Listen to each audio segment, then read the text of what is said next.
जब श्री राम और रावण के बीच भीषण युद्ध चल रहा था और रावण के सैनिक दिन पर दिन मारे जा रहे थे, तब रावण को आभास हुआ कि वह श्री राम को अकेले पराजित नहीं कर सकता। ऐसे में उसने अपने भाई अहिरावण से सहायता मांगी। अहिरावण, जो कि पाताल लोक का राजा और तंत्र मंत्र का ज्ञाता था, उसने मायावी शक्तियों में निपुणता हासिल की हुई थी।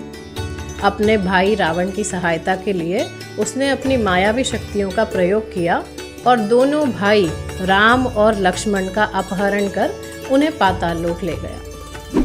अब राम और लक्ष्मण को न पाकर सेना में हाहाकार मच गया। सभी कहने लगे कि जब वे दोनों ही नहीं तो कैसे लड़ पाएंगे। इसी बीच विभीषण समझ गए कि ये सब अहिरावण का किया धरा है। वही है जो दोनों भाइयों को लेकर पाताल लोक गया है।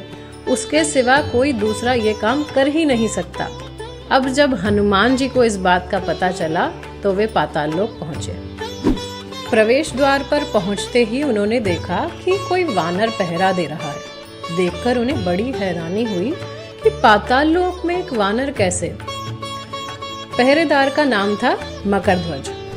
मकरध्वज बोला कि मैं यहाँ का पहरेदार हूँ और यदि आपको अंदर जाना है तो मुझसे युद्ध करना होगा।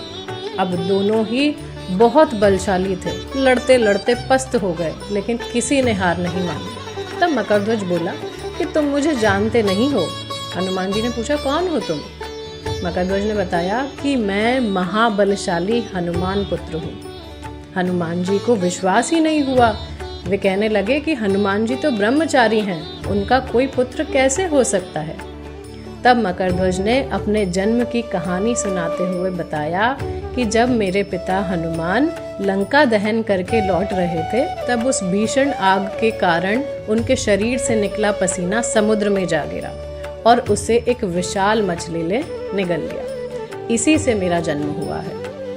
तब हनुमान जी ने भी बता दिया कि मैं ही तुम्हारा पिता हनुमान हूँ। तो इस तरह हनुमान जी और उनके पुत्र मकरध्वज का मिलन हुआ।